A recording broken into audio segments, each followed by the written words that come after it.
Existe um tipo de silêncio que só existe no interior profundo, aquele que engole o som ambiente e o substitui por uma pressão nos ouvidos, como se o ar estivesse ficando mais denso, ou como se algo muito grande estivesse se aproximando, mas de forma invisível. Você já sentiu isso?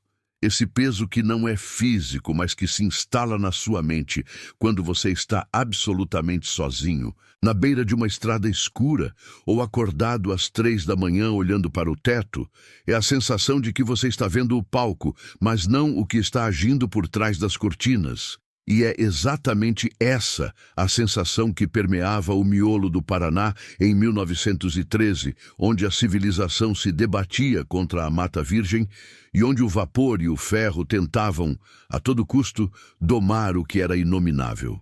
Nós costumamos confiar na rotina para nos manter sãos, a repetição. O trem que sai de Curitiba às 6, o trem que chega à estação São Jerônimo do Pinhal às 11h30.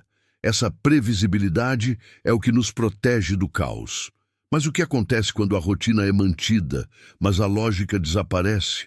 A história de São Jerônimo do Pinhal, se é que podemos chamá-la de história ou de confissão, não é sobre um desastre repentino, uma explosão de violência ou um descarrilamento espetacular. Não, é muito pior.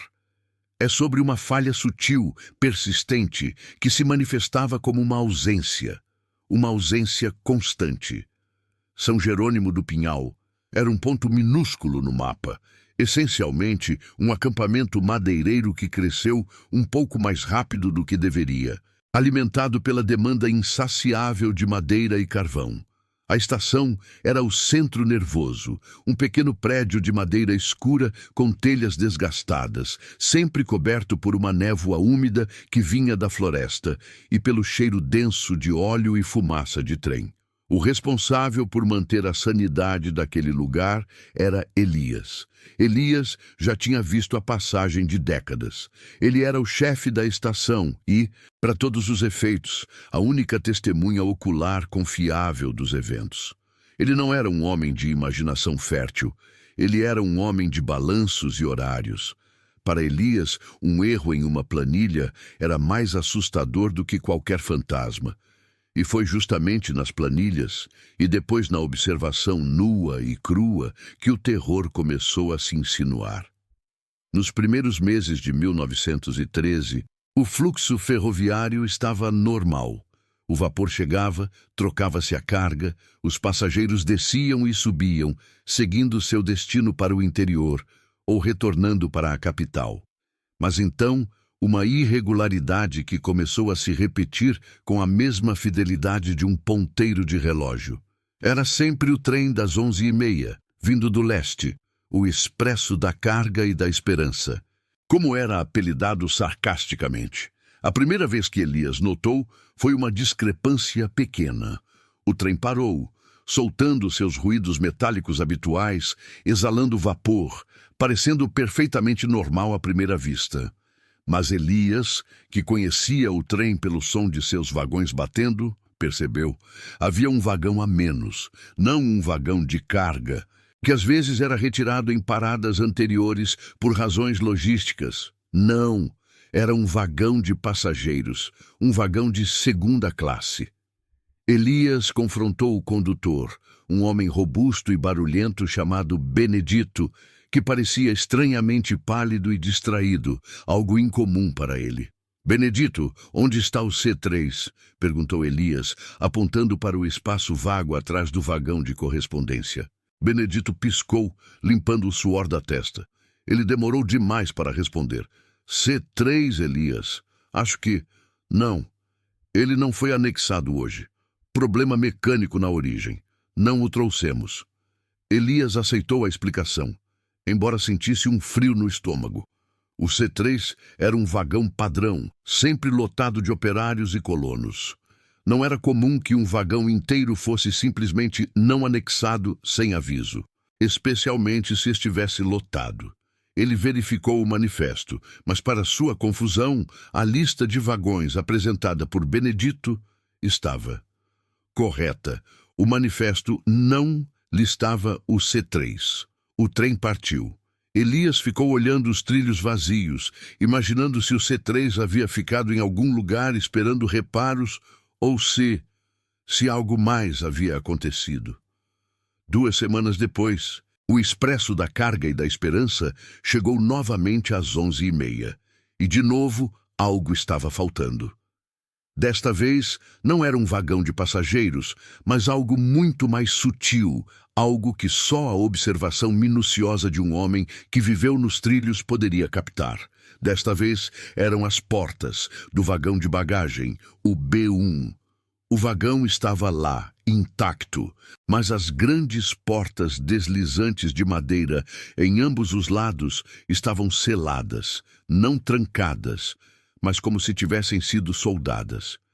E havia um buraco escuro, limpo, no lugar onde deveria estar o trinco principal. Parecia que o trinco tinha sido arrancado com força, mas sem danificar a madeira circundante, uma remoção cirúrgica e violenta. Mais estranho ainda, a pequena equipe de manutenção que acompanhava o trem agiu como se nada estivesse errado. Eles reabasteceram a locomotiva, conferiram o trem de carga e ignoraram completamente o B1 lacrado. Elias tentou perguntar sobre as portas. Ele abordou um dos foguistas. Por que o B1 está assim? O que houve com os trincos? O foguista o olhou com olhos vazios, como se Elias tivesse perguntado sobre um detalhe irrelevante, como a cor da fumaça. O B1 está selado, chefe. Coisa do frete. Ninguém mexe. Mas e o trinco? O buraco? Insistiu Elias. O foguista apenas deu de ombros, virou as costas e voltou ao seu trabalho, respirando pesado na névoa de vapor quente. Foi nesse momento que a suspeita se transformou em um incômodo interno. Aquele sentimento que te diz para você se afastar da borda, mesmo que não haja um precipício visível.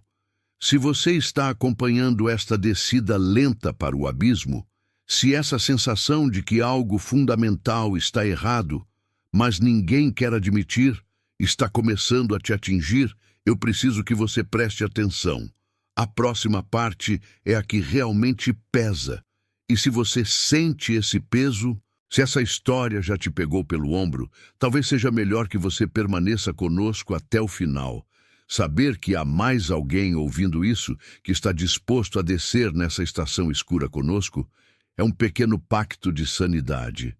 Elias começou a documentar, não apenas em seus registros oficiais, que tinham que espelhar o manifesto oficial e incompleto, mas em um caderno particular, escondido sob a tábua solta de seu assoalho. Ele documentava as ausências. Nas semanas que se seguiram, a estação São Jerônimo do Pinhal tornou-se o ponto de convergência de algo que estava sendo sistematicamente extirpado da linha férrea. Os trens chegavam. Eram sempre incompletos, mas a incompletude variava. Às vezes era um vagão inteiro de primeira classe, sumido entre a última parada e São Jerônimo. Aquele trem que, segundo o manifesto, deveria ter 10 vagões de passageiros, chegava com 9, e o pessoal da composição agia como se 10 nunca tivesse sido o número correto. Em outra ocasião, era um compartimento específico. Elias caminhou pela plataforma e olhou através da janela embaçada do vagão de dormitório. O compartimento número 4 estava vazio, não apenas sem passageiros, mas estranhamente limpo. As camas estavam feitas, mas o vidro da janela estava rachado em um canto e parecia ter sido limpo apressadamente por dentro, deixando uma mancha que não era sujeira, mas talvez um resíduo de sabão muito forte, ou até mesmo álcool. Um cheiro de desinfetante pairava sobre aquela única janela. Todos os outros compartimentos, embora em grande parte vazios àquela hora da noite, tinham o cheiro familiar de suor, fumaça e couro antigo. O 4 cheirava a esterilização apressada. A coisa mais aterrorizante não era o que estava faltando, mas a precisão da remoção e a cumplicidade passiva de todos os envolvidos. Elias observou o maquinista-chefe, um veterano chamado Horácio. Horácio sempre era um homem de semblante carrancudo, Mas agora ele parecia perpetuamente cansado, seus olhos injetados não apenas pela fumaça da fornalha, mas por algo que parecia falta de sono ou terror contido. Uma noite, Elias o abordou enquanto Horácio lubrificava os eixos da locomotiva, a metalurgia quente sibilando no ar frio. Horácio, Elias sussurrou, a voz baixa para não ser ouvida pelo auxiliar.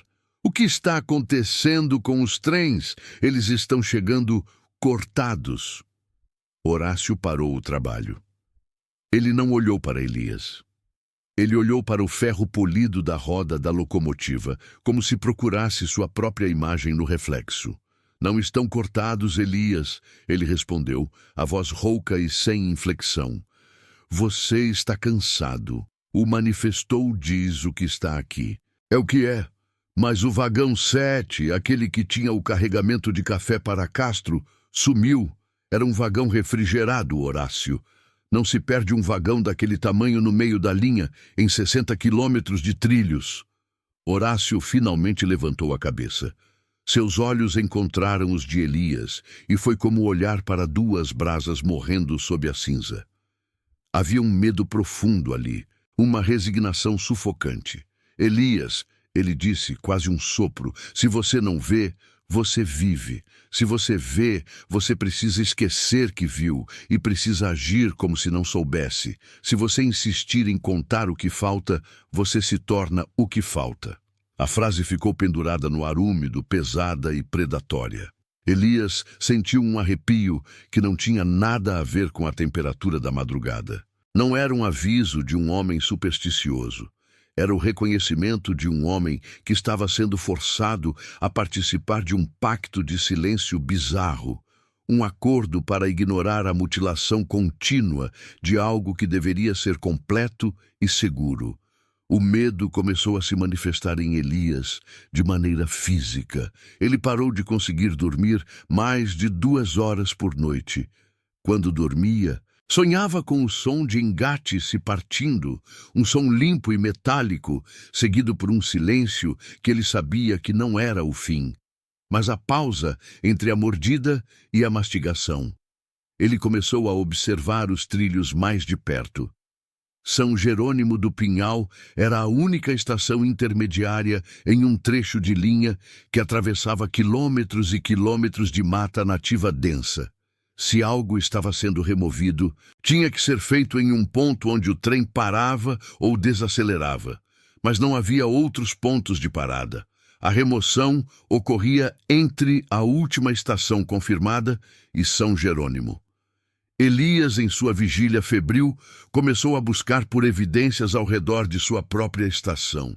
Ele andava lentamente pela linha, examinando as pedras, a brita, os dormentes. E ele encontrou. Não eram destroços, não eram roupas. Era algo muito mais sinistro que apontava para a natureza precisa e deliberada da ausência. Em 3 locais diferentes, a cerca de 500 metros da plataforma, ele encontrou marcas idênticas.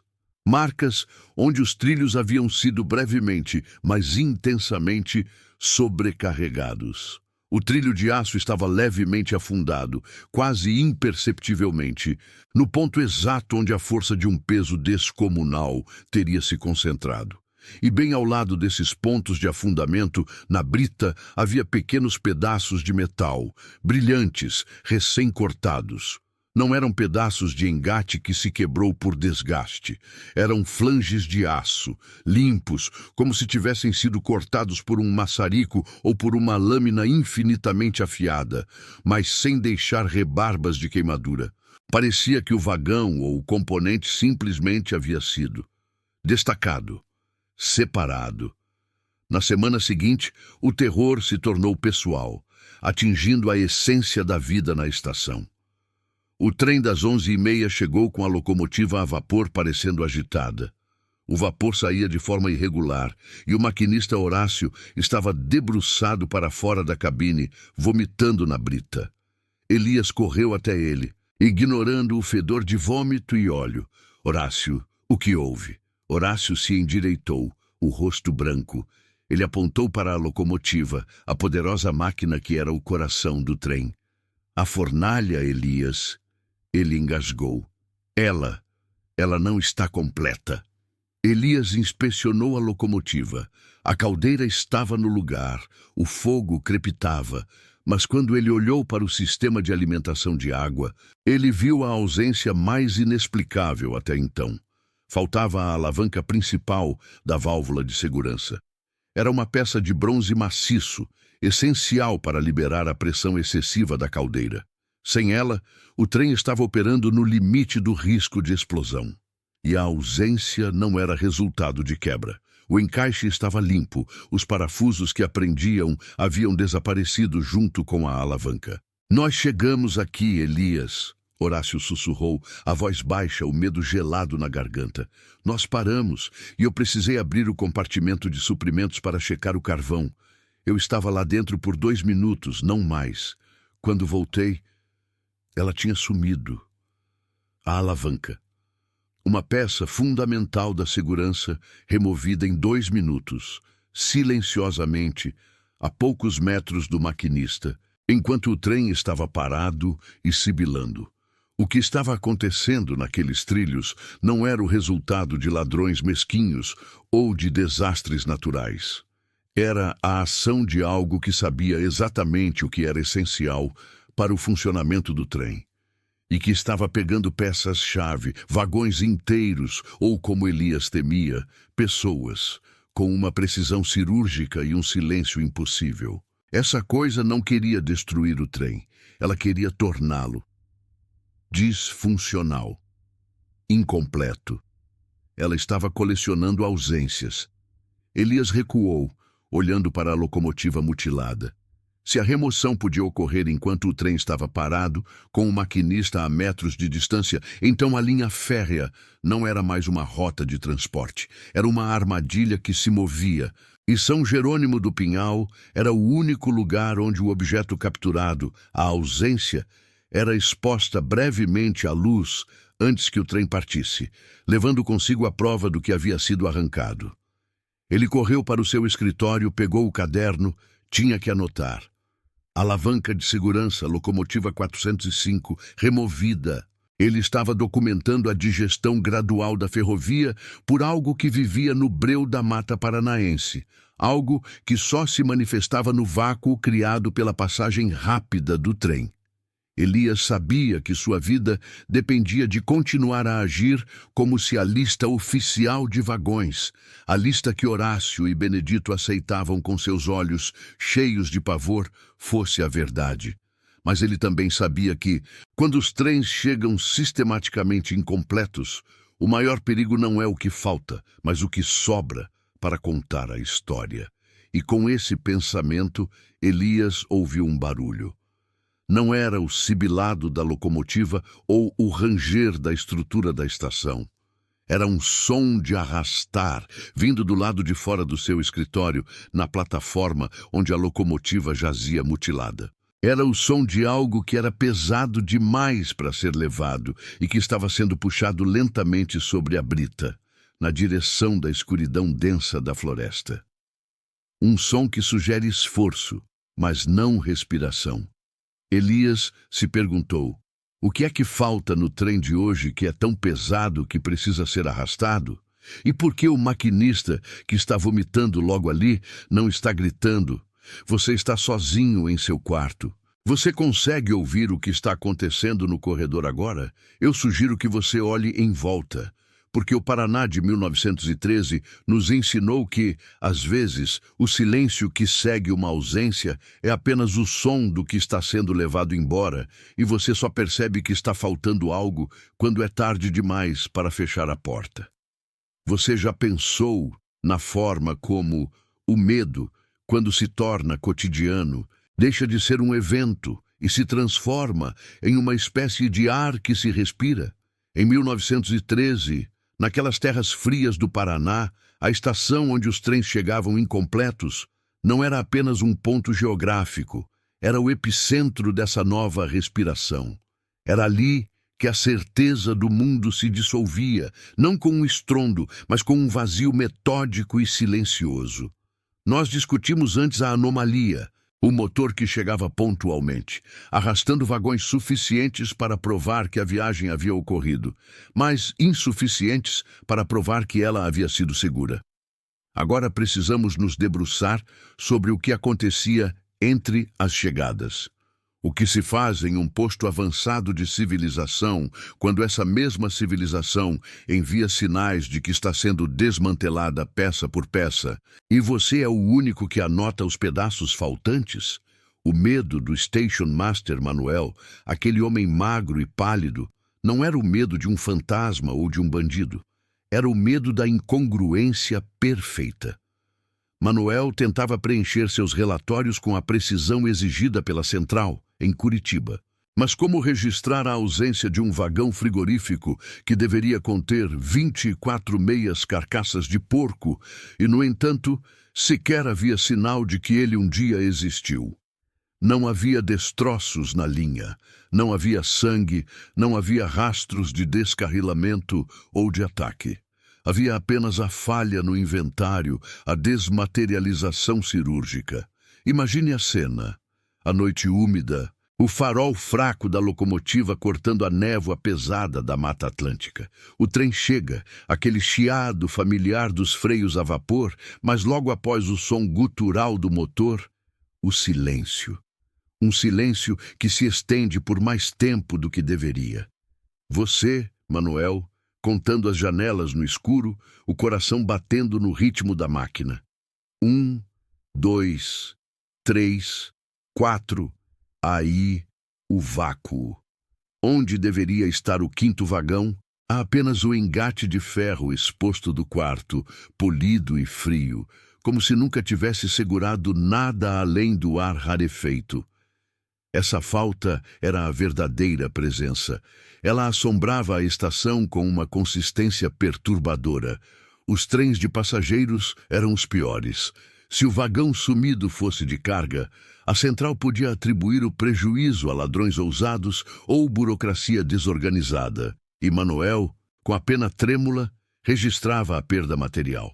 Mas quando o sumiço envolvia o vagão de segunda classe ou o dormitório dos maquinistas reservas, o buraco deixado era humano. As famílias que esperavam em Ponta Grossa ou em Lapa recebiam a notícia. Seu marido não estava a bordo deste trecho. E a central, sob ordens veladas de alguma entidade superior que preferia a ordem à verdade, insistia que o passageiro não havia embarcado, apesar da passagem carimbada e da mala intacta no bagageiro. Manuel, contudo, via as malas. Via o cheiro fraco de charuto cubano que restava no engate final. O cheiro que o último passageiro do vagão 4 jamais sentiria, pois ele sabia que o cheiro vinha do interior daquele quinto vagão desaparecido. É aqui que a história deixa de ser sobre logística ferroviária e mergulha na loucura. A cada chegada incompleta, a estação parecia absorver um pouco mais da realidade do lugar. As paredes de madeira, úmidas e rachadas, pareciam respirar mais devagar. Os relógios, que já marcavam o tempo de forma errática devido à manutenção precária, começaram a parar segundos antes da meia-noite, todas as noites, regressando à vida exatamente quando o apito do trem era audível no horizonte. Você percebe o padrão? O tempo se dobrava, se recusando a registrar o momento da subtração. Se você ainda está aqui, é porque você sentiu o cheiro desse ar frio, misturado com metal e um medo ancestral também. Permaneça, não se atreva a sair agora.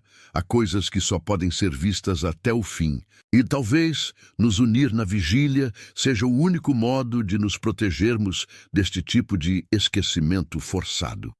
Inscreva-se no canal, se isso for um tipo de escudo contra a cegueira imposta pela rotina.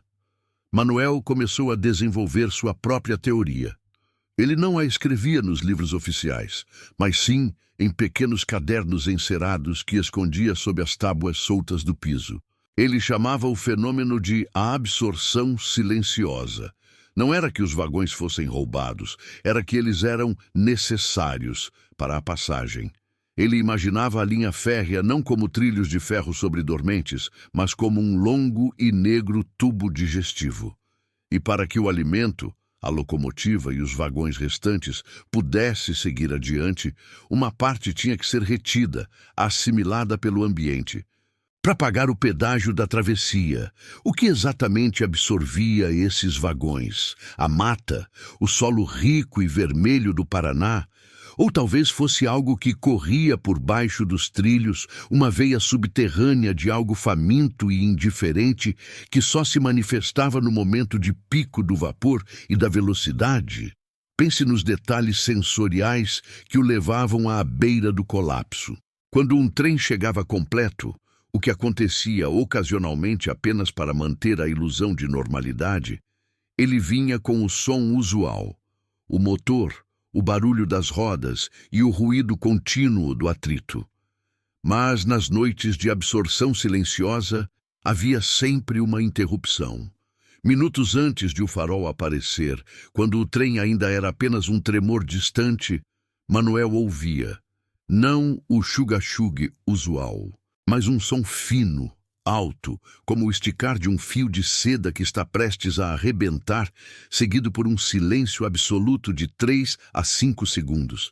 Era como se a realidade tivesse sido momentaneamente desligada, substituída por um vazio sibilante, antes de o trem reaparecer mutilado, mas vivo, à vista da plataforma. A ausência era tão precisa que beirava o insulto. Em uma das piores noites, em julho, o trem de carga número 307 chegou sem o último vagão-tanque, carregado de óleo combustível. O engate do vagão anterior estava intacto, mas na parte de trás, em vez de metal retorcido, havia uma fina camada de algo que parecia fuligem cristalizada, que se desintegrava ao toque. E o cheiro? Ah, o cheiro! Não era cheiro de óleo, era um cheiro metálico, frio, como o de ferro sob um relâmpago, misturado com terra recém-revolvida e algo mais, algo que Manuel só conseguia descrever como a fragrância sutil da memória perdida. E os poucos moradores da minúscula vila adjacente à estação, eles sabiam. Ninguém falava abertamente, claro. O medo naquela época era uma doença social que se manifestava como silêncio e desconfiança. As mães proibiam os filhos de brincar perto dos trilhos. Os homens pararam de acender fogueiras à noite. Eles olhavam para a mata circundante, não como uma fonte de madeira ou caça, mas como a borda de algo que os observava, algo que esperava sua quota. O Station Master, isolado e carregando o fardo das estatísticas impossíveis, começou a sofrer alucinações de vigília. Ele via sombras se movendo no perímetro da mata, não sombras de animais, mas formas alongadas, sem corpo, que pareciam deslizar em sincronia com o ritmo dos dormentes. Ele tinha a convicção crescente de que aquilo que roubava os vagões não estava longe. Estava sempre perto, esperando que o trem chegasse ao ponto exato de vulnerabilidade, onde a energia cinética e a massa se tornavam um banquete. E qual seria o ponto de vulnerabilidade? Manuel, obcecado, estudou os mapas.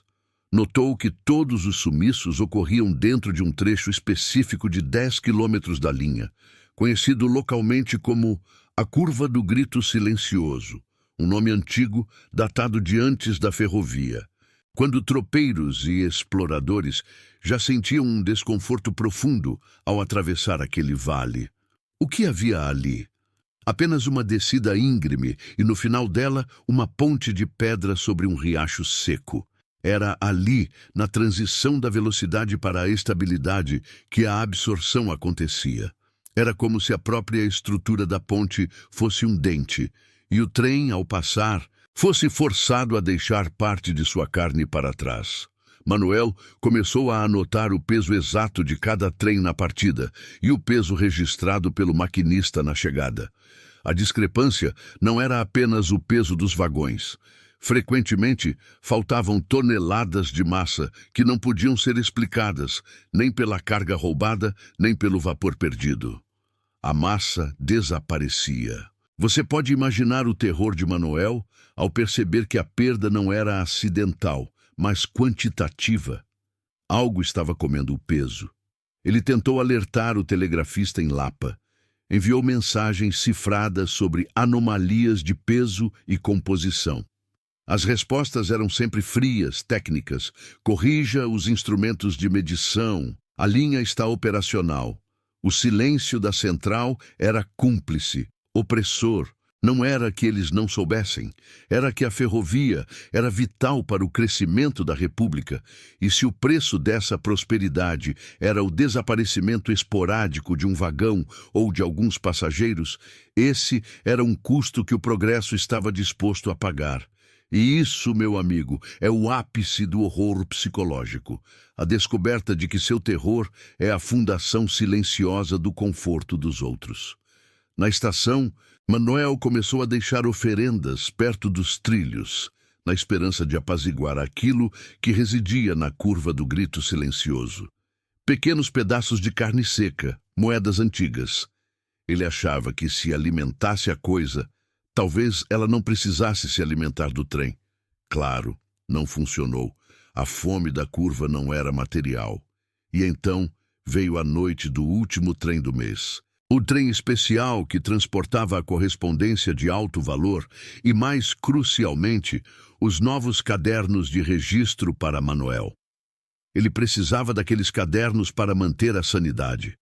Se não pudesse registrar a verdade, mesmo que fosse em segredo, ele se perderia. Manuel esperava, tremendo na plataforma, o farol se aproximando.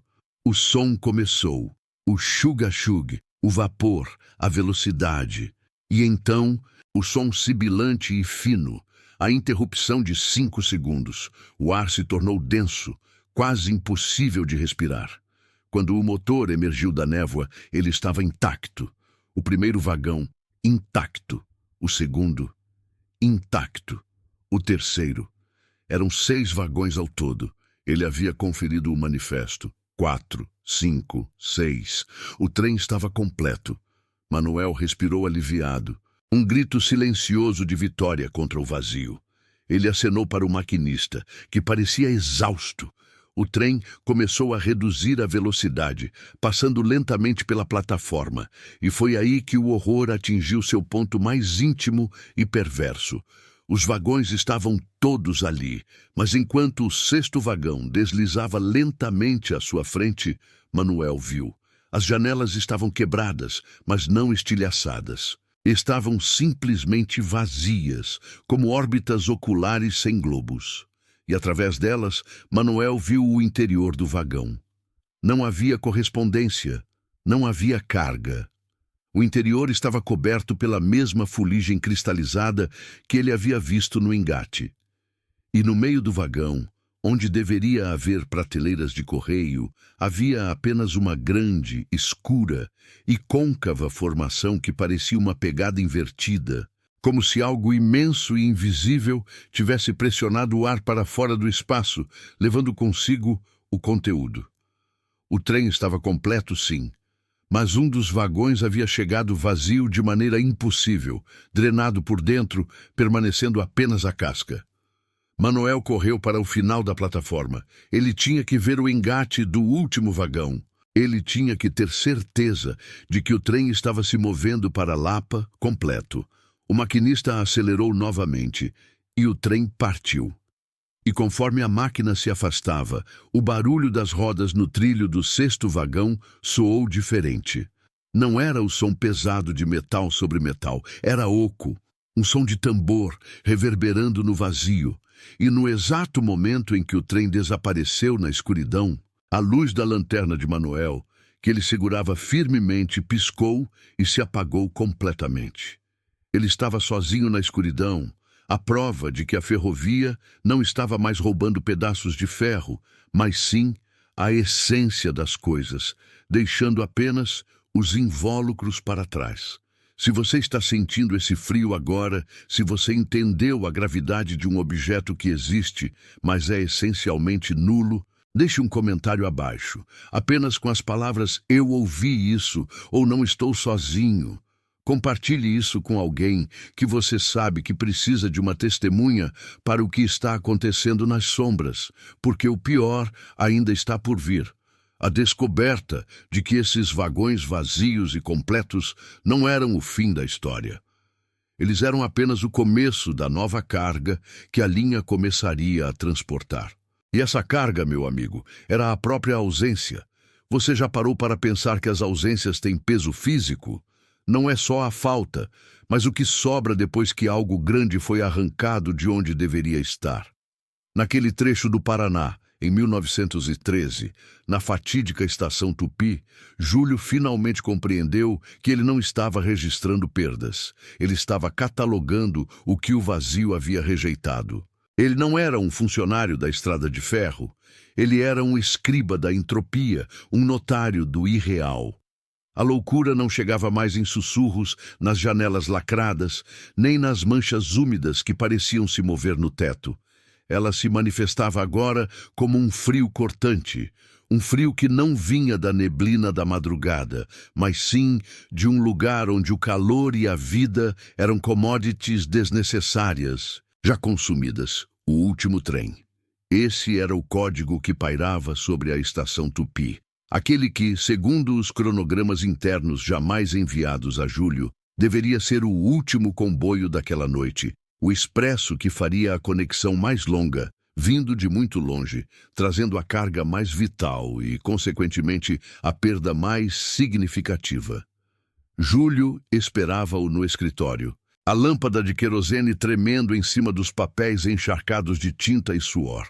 Ele não conseguia mais olhar para os livros de registro. Eles eram espelhos distorcidos. A cada linha preenchida com a palavra incompleto, ele via menos o trem e mais a si mesmo. Eram 3h20 da manhã. Se há um horário em que o véu entre o que é e o que não é se torna mais fino, é nesse instante exato, quando a noite já consumiu o dia anterior e o novo ainda não tem força para começar. Foi quando o som começou, não o apito distante, familiar e romântico da locomotiva a vapor. Era um som diferente, uma raspagem metálica que parecia vir de dentro da terra, como se trilhos estivessem sendo puxados, não em linha reta, mas em espiral, dobrados sob uma força que desconhecia a geometria humana. Júlio sentiu o ar vibrar, e não era o vapor. Era uma pressão interna, como se o corpo dele estivesse sendo preparado para a descompressão. Ele hesitou em sair, mas a estação o chamava. A estação, na verdade, já tinha absorvido seu centro de comando lógico. Ele caminhou para a plataforma. O vapor que subia dos dormentes úmidos não cheirava a carvão e fumaça. Cheirava a ozônio e a algo que ele só conseguia identificar como ausência. Era o cheiro de um espaço recém-esvaziado, o vácuo gritando. Se você está assistindo isso agora, talvez esteja sozinho no escuro, talvez tenha verificado a porta. Não se mova e ouça atentamente, porque o que aconteceu em 1913 não foi um evento isolado. Foi uma revelação sobre como o mundo funciona nos seus bastidores mais silenciosos. Se você sentir que a solidão aqui está pesada demais, não precisa ir embora. Fique até o final. E se decidir acompanhar essas noites escuras, faça esse pacto silencioso. Não conte para ninguém que você está aqui, mas se inscreva e acompanhe, para que saibamos que não estamos vendo isso sozinhos. O trem finalmente emergiu da névoa. Não veio rápido, ele se arrastou como uma criatura ferida que se recusa a morrer, mas que já perdeu partes vitais do seu corpo. A locomotiva estava inteira, estranhamente brilhante, talvez limpa pelo atrito, não só com o ar, mas com algo mais denso, mas os carros atrás dela. Ah, os carros! Não era apenas que faltavam vagões, era que os que restavam pareciam ter sido esmagados contra a locomotiva por uma força vertical incompreensível. Eram fragmentos de carros.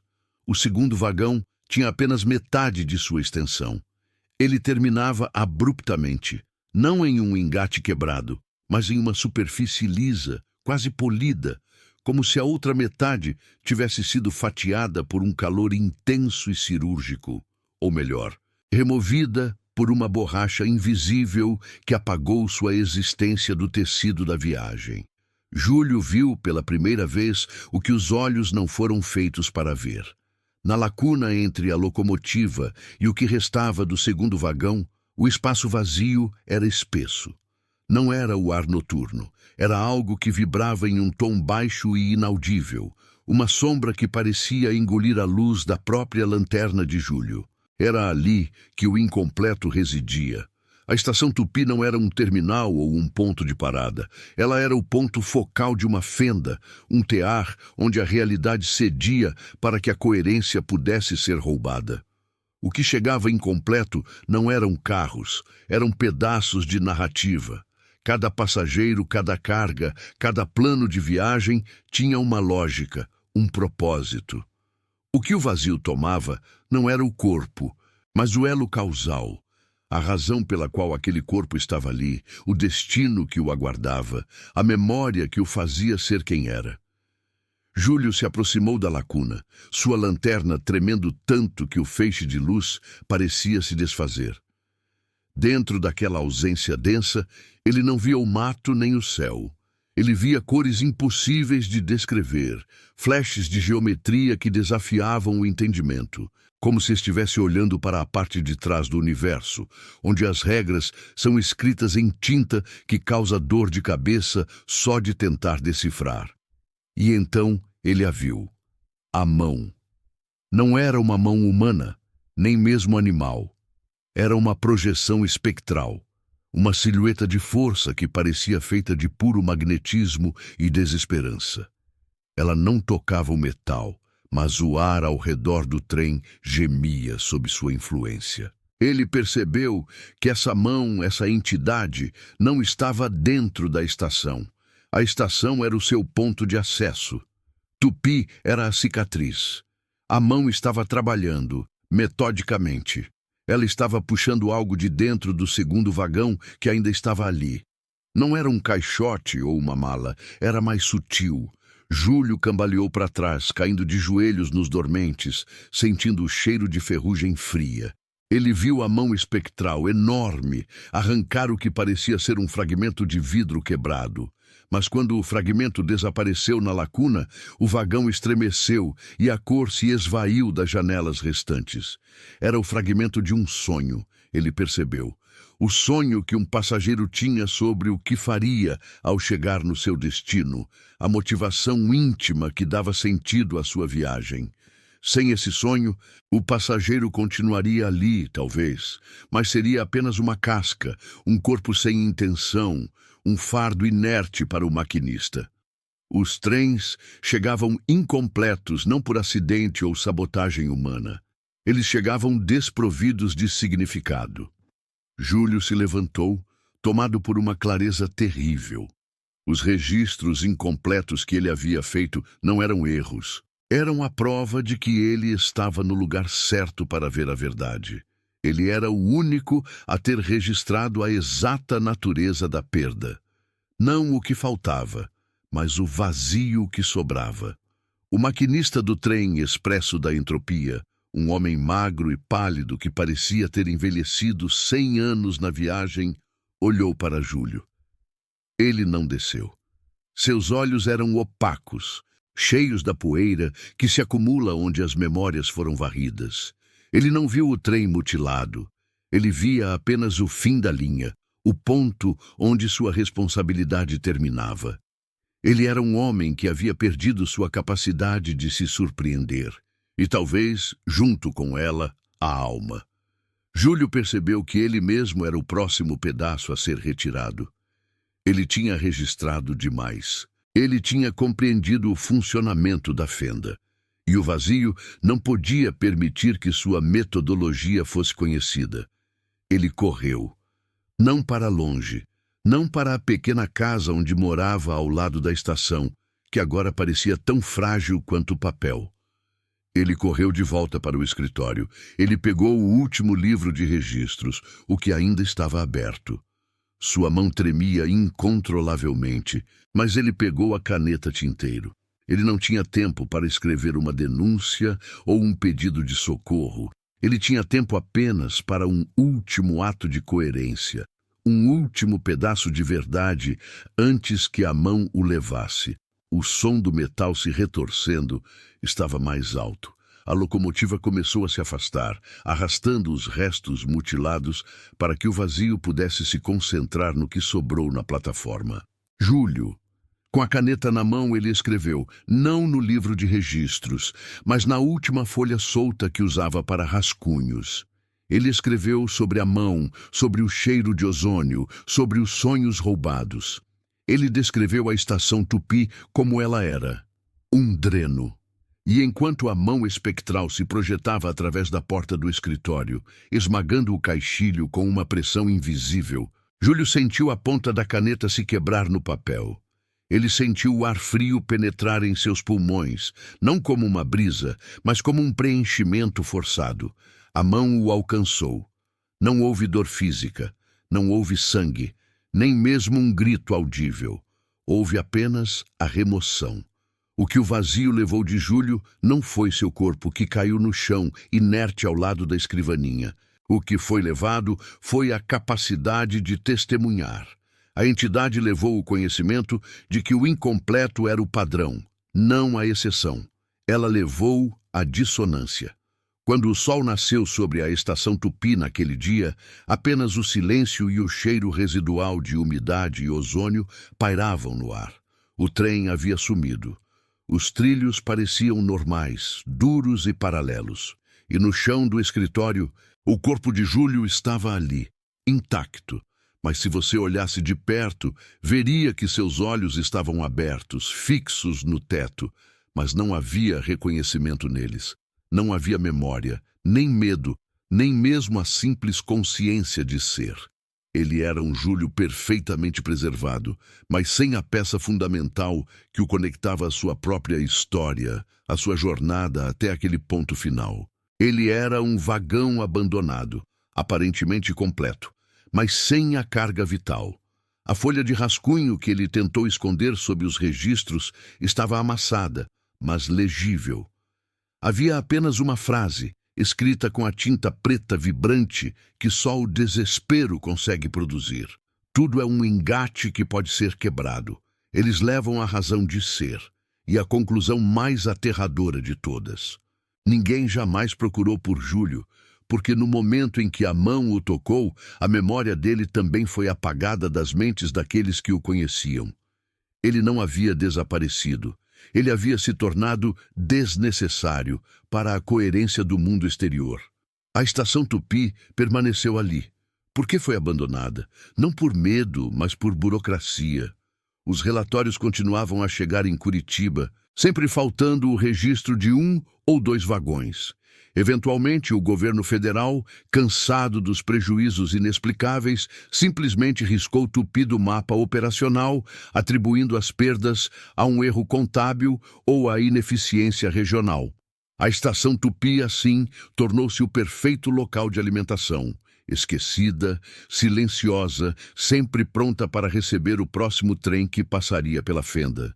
E é por isso que, mesmo hoje, quando você acorda no meio da noite com aquele pavor inexplicável, aquele sentimento de que algo essencial foi perdido, que uma peça vital da sua rotina, do seu humor, da sua memória simplesmente evaporou sem deixar rastro, você deve se perguntar: qual foi o último trem que passou por aqui? O horror de Tupi não estava nos corpos ou na destruição explícita. Estava na subtração silenciosa da nossa realidade. Estava na sugestão de que todos nós somos compostos por vagões de vida e que, em algum ponto da viagem, sem percebermos, chegamos incompletos ao nosso destino. Se você sentiu o cheiro de ozônio, se sentiu o peso da solidão que não deveria existir, ou se essa história de ausências ressoou em você de uma forma que te causou um arrepio lento, escreva uma palavra nos comentários, apenas incompleto. Deixe a marca de que você ouviu. E se você conhece alguém que vive na negação, que tenta ignorar os buracos estranhos em sua vida, talvez seja o momento de compartilhar isso com ele. Avise-o sutilmente. É preciso estar atento ao que falta, não ao que chega. Porque a mão, ela continua procurando por coerência para levar. E a estação? Bem, a estação nunca fecha de verdade. Ela só espera o próximo som metálico, a próxima raspagem na madrugada. E o próximo vagão a ser separado de sua própria razão de ser pode ser o que você pensava ser a sua vida. Antes de fechar os olhos, olhe para as sombras no canto do seu quarto. Elas não são apenas escuridão, elas são a densidade do que foi retirado. E se você ouvir algo que parece um apito de trem que nunca se completa, não se mexa. Se você estiver realmente sozinho agora, é pior, porque a mão não gosta de testemunhas, mas ela adora a solidão. O que você sente falta hoje talvez nunca tenha existido de fato. Talvez tenha ficado para trás na estação, esperando para ser consumido. Ouça, o trem já está chegando, e ele nunca traz o último vagão.